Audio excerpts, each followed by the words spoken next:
Hi everybody, my name is Fraser Cain and I'm the publisher of Universe Today, and we're going to do a really quick virtual star party today where we look at a view of the sun through 3 different telescopes, and this is our daytime version of our virtual star party. I guess our joke is that we're going to be looking at only one star today in the virtual star party. Our star, the sun. But what this really is, this is a practice run for the coverage of the Venus transit that we're going to be doing, which is going to be happening on June 5th and/or 6th, depending on where you live in the world. And this is this twice in a century occurrence where the planet Venus passes directly in front of the disk of the sun from our view here on Earth. And it's been a really useful measurement tool back through history, and is quite an amazing story. And so we just wanted to, so this is a live view, 3 different views of the sun from 3 different astronomers in 3 different parts of the world, and we just wanted to give everyone a view for this. So let's see who we've got joining us. So from the astronomy department, we've got Paul Stewart, who is actually in New Zealand right now, and he's got this beautiful the one with the big red ring around it. We've got Roy Salisbury, who is in, are you in Arizona right now? No, I'm in Las Vegas. You're in Las Vegas, yeah, okay. And this is his telescope, but you've actually brought the telescope with you to yeah, this is the 8-inch telescope in my backyard. In your backyard. And then we've got Stuart Forman, who is in San Francisco, and this is also visible light, but he's zoomed in quite a ways, and so you can actually see a couple of the sunspots right on the surface of the sun right now. And so why don't we go back, and then joining us for color commentary, we've got Dr. Pamela, my co-host on Astronomy Cast, and we've got Scott Lewis, who has sort of been doing a lot of the production of this, and he's actually going to be one of the broadcasters for the live star party on Tuesday. So this is what we're going to be. This is just sort of a piece of what I think we're going to be able to show. And already, just in doing this, we've learned a zillion lessons just in what it's going to take to get the sun going. We actually had 2 other people. Cameras have been burning out, overheating. We've had a pink sun, a blue sun. We've had a lot of sort of hardware fail at the same time. So it's going to be definitely learning a lot about what it's going to take to be able to present this on Tuesday. Now, on Tuesday, the whole transit of Venus is going to take about 8 hours. So I don't know why we thought we should do this, but we're going to be broadcasting the whole thing. So we're going to start because it's amazing. Because it's amazing. Yes. Before Venus actually ingresses into the sun, and then during the entire transit, and then once it makes its way out the other side. And we're going to have special celebrity guests. We're going to have lots of astronomers, people popping in and popping out. We're going to do demonstrations of how to set up to view Venus safely. It should be fun. We're going to have lots of cool videos and graphics, and then we're going to be asking everyone to send in their pictures, and we'll be highlighting and showcasing those pictures during the actual event as well. So we might nap. We might collapse. I think it'll be quite an event. So cool. Well, let's go through what we've got then for telescopes right now. So let's start with Paul Stewart's view. And now, Scott, I know you did a lot of work with him to get this view. So what are we looking at? Right now, we are looking at the sun, which is wonderful compared to the other ones, not diminishing Roy or Stewart. But he's got a Lunt LS60 hydrogen alpha telescope. Right now, I don't believe it's bar load. Earlier it was. And he's using a Canon 350D. And the reason you can tell that it's got the hydrogen alpha filter, you can actually see some, the detail and the little prominences coming off on the orb of the sun, which is beautiful, absolutely beautiful. And we can't wait. He will be actually joining us with the transit. Wednesday for him, Tuesday for us.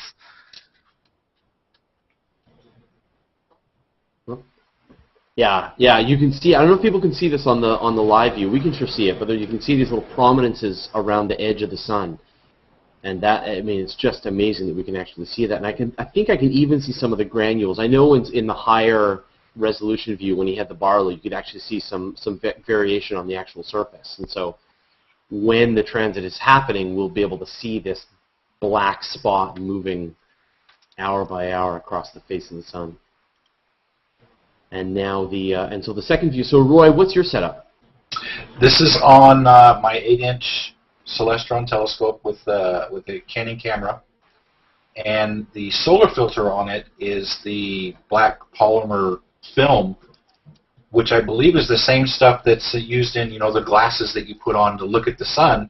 It's the same stuff, except for I took like a little 3x3 piece of it and made a filter for my telescope. So I just put that over top of the telescope, and this is what I can see out of it. So I'm seeing the same thing you would see through those glasses. So you just made this bad boy yourself? Yes. Oh, that's great.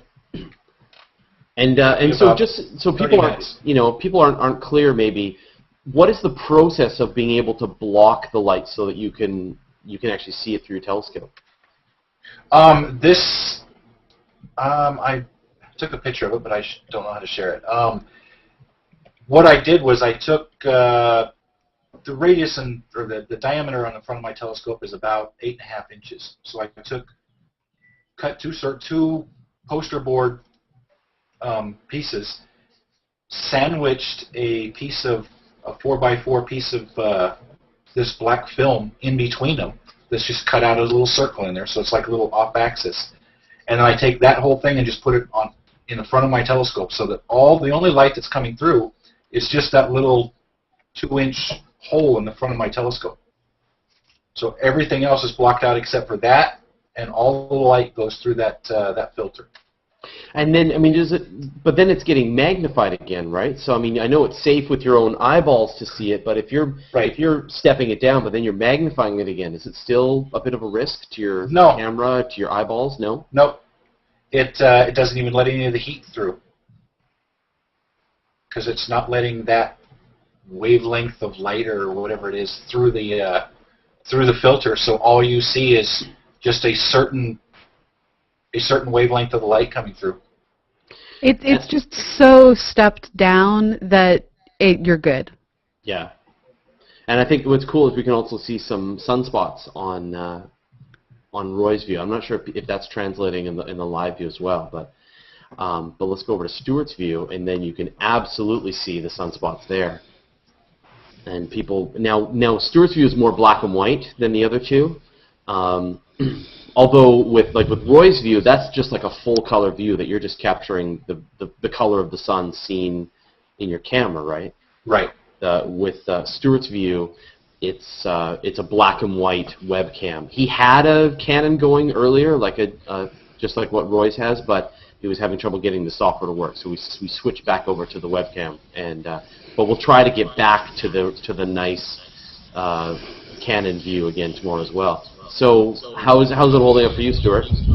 So far, pretty stable. I have a 140 millimeter refractor, and I did pretty much the same thing that Roy did in making a solar filter. Although mine's covering the whole front of it, I don't have just a little hole.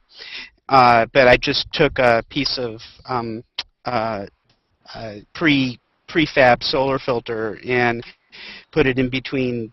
Sandwiched it in between two pieces of wood and donutted it so it'll just fit right onto the top of my scope. It basically lets in, I don't know what the percentage is, but it's like 0.0001% of the light of the sun or something like that. And then for a camera, I'm using it's actually a color webcam, but the filter just lets in. It's a gray filter, so that's why everything looks gray. You can actually tell what sunspots those are. I can't do it without losing the view, but if you go to spaceweather.com, you'll be able to tell and get the names of each of the sunspots that we're looking at today, and that's always kind of fun to do. Just so we know that it's legit. Here, I'm pulling that up now. It's 194, 197, and I'm not sure what the other ones are. So, can you go back to that picture that you had there, Roy? Because that was great to see your setup there. And sorry, that's 1494 and 1497. Yeah. So here you can see. So it's black, but then you got that little spot over on the corner there. So let me see if I get the other one. There's one that shows the little cutout hole that I did. And all it was find the other one.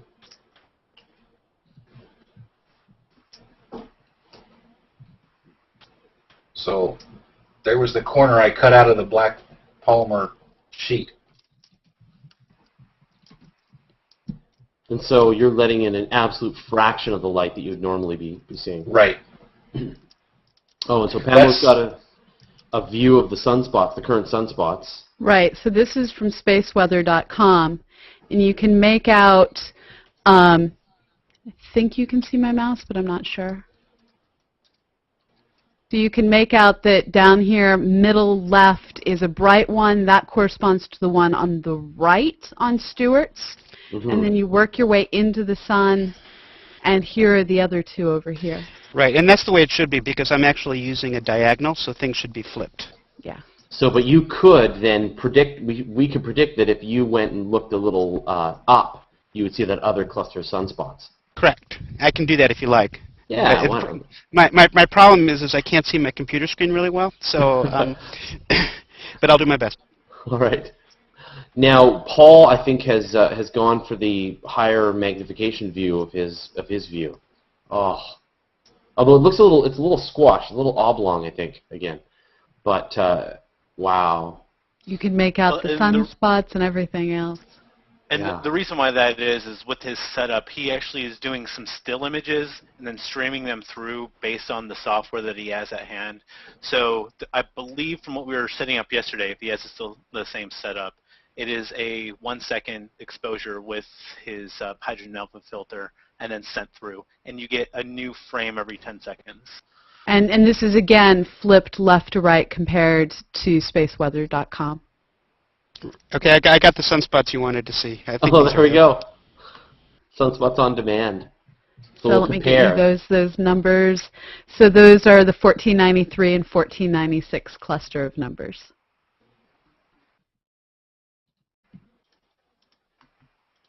That's amazing. And another great place to get some data on the sun is the Big Bear Solar Observatory. It's about 45 minutes from where I am, and I'll post the link in the comments there, but it's beautiful anyways. Just driving up the mountain to get there is amazing, and it's right in the middle of the lake, so you can see this little white dome in the center of it, and they have their the actual observatory where all the data is being collected. Really fun to go to if you are in the Los Angeles area, and they have images constantly being updated and all the data coming through as well. It's a great place to take a look. It's also where the Sacramento area astronomers meeting is held every year, SAS, which is done jointly with the AAVSO a lot of the time. And so every May you can look forward to a great amateur astronomy party, a conference, all of the above, out at Big Bear at a really nice resort. And so how big will Venus be when we see it tomorrow, or in 2 days? It'll be about the size of the largest of these sunspots. It's 1/30th the diameter of the sun, or about 1 arc minute in size, which means that if you hold 60 pieces of hair at arm's length, the size of 60 pieces of hair side to side, do not pull out 60 pieces of hair, but that's it's going to be pretty small. The angular resolution of the human eye is about 1 arc minute, which means that the normal person going outside with solar viewing glasses, eclipse glasses, is just barely going to be able to make out Venus with their eyes and their glasses. Do not use welder's glasses, do not use sunglasses, do not use pieces of X-ray. if you're going to try and look at the sun with your eyes, make sure that you're using something specially designed. Because this event is so many hours long, it's particularly important.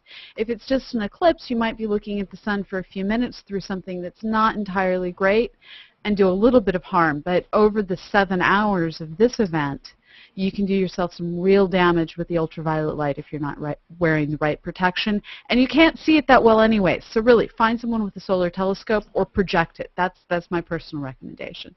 Or watch us on Tuesday. Or watch us. I think that's my recommendation. Yeah. But look at the, so we're focused on Paul's view right now. Someone wanted to know what that red rim is right around the limb of the sun. That's the atmosphere of the sun. We're getting to see the outer chromosphere of the sun, getting to see all the prominences. This is all of the stuff that's so faint compared to the main part of the sun that we don't normally get to see it.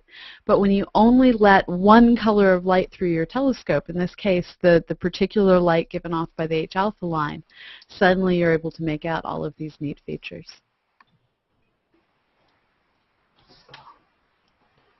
Cool.